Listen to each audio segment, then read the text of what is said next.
പാത്രങ്ങളുടെ ശബ്ദം കേട്ടെന്ന് കാലത്ത് എനിക്ക് പോയി നോക്കുമ്പോൾ അജു കാര്യപ്പെട്ടെന്തോ പണിയില്ല.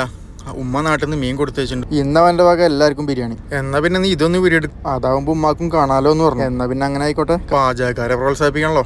പണം തുച്ഛം ഗുണം മെച്ചം. ഈ മുട്ടയ്ക്ക് അവകാശമില്ലതുകൊണ്ട് കുറെ നേരം ഇത് കിടന്ന് തിളയ്ക്കണം. നെക്സ്റ്റ് സ്റ്റെപ്പ്, പൊരിച്ചു വെച്ച മീൻ ബംഗിയിൽ തന്നെ അവൻ ചെമ്പിൽ നിർത്തി. ഈ എണ്ണി വെക്കണതിനൊരു കാര്യം ഉണ്ട് കേട്ടാ.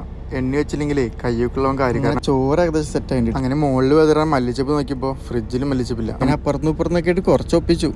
ഉള്ളത് കൊണ്ടുപോകണം പോലെ എന്നാണല്ലോ.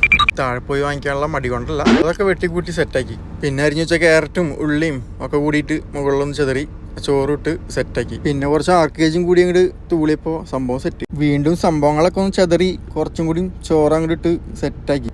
പിന്നെ തട്ടിക്കൂട്ടിയ മല്ലിച്ചപ്പോൾ ഒന്നുകൂടി ഇട്ട്. പിന്നെ ബാക്കിയുള്ള പൊരിച്ചതും കരിച്ചതൊക്കെ കൂടിയിട്ട് മുകളിൽ വീണ്ടും തൂളി. വീണ്ടും കുറച്ച് ആർക്കേജും കൂടി വെച്ചപ്പോൾ സംഭവം സെറ്റ്. അവസാനമായിട്ട് ദമ്മിടുന്ന പരിപാടിയാണ്. ദമ്മിട്ടപ്പോൾ ചെക്കൻ്റെ ഒരു സന്തോഷം അവൻ്റെ വകനെ ലയിക്കും. 20 മിനിറ്റിന് ശേഷമാണ് തുറക്കണത് കേട്ടാ. തുറന്നപ്പോൾ ഒരു മണം വരാണ്ട് ഈ മോനെ തള്ള. അജുവിനൊരു പ്രത്യേകത ഉണ്ട്, അവൻ ഉണ്ടാക്കിയ അവൻ തന്നെ എല്ലാവർക്കും വിളമ്പും. അങ്ങനെ എനിക്കും കിട്ടി. സംഭവം സെറ്റാട്ടാ. അത് മാത്രമല്ല എല്ലാവർക്കും ഒരേപോലെ കിട്ടും വേണ്ടേ, അല്ലെങ്കിൽ കയ്യൊക്കെയുള്ളവൻ. അങ്ങനെ ചോറും മസാലയും മീനും കൂടി മിക്സ് ആക്കിയിട്ട് ഒരടി. എല്ലാവരും ഫുള്ളായിട്ട് കഴിച്ചു, വയറ് നിറച്ച്. ഇനി ഓരോരുത്തരുടെ അഭിപ്രായങ്ങൾ പോന്നോട്ടെ. ഇതെന്താ ഒഴിഞ്ഞിറക്ക്? സൂപ്പർ അടിപൊളി തലശ്ശേരി ദം ബിരിയാണി തന്നെ. തള്ളായിട്ട് തോന്നും, പക്ഷെ ഇത് തള്ളല്ല. ഇനി നമുക്ക് വെച്ച ഉടനെ ചോദിക്കാം. അഭിപ്രായം പറയാൻ പറഞ്ഞപ്പോൾ അവൻ്റെ ഒരു നാണം കണ്ട. എന്തായാലും അജുൻ്റെ അമ്മക്ക് വലിയൊരു താങ്ക്സ്. എന്നാ ശരി, പിന്നെ കാണാം.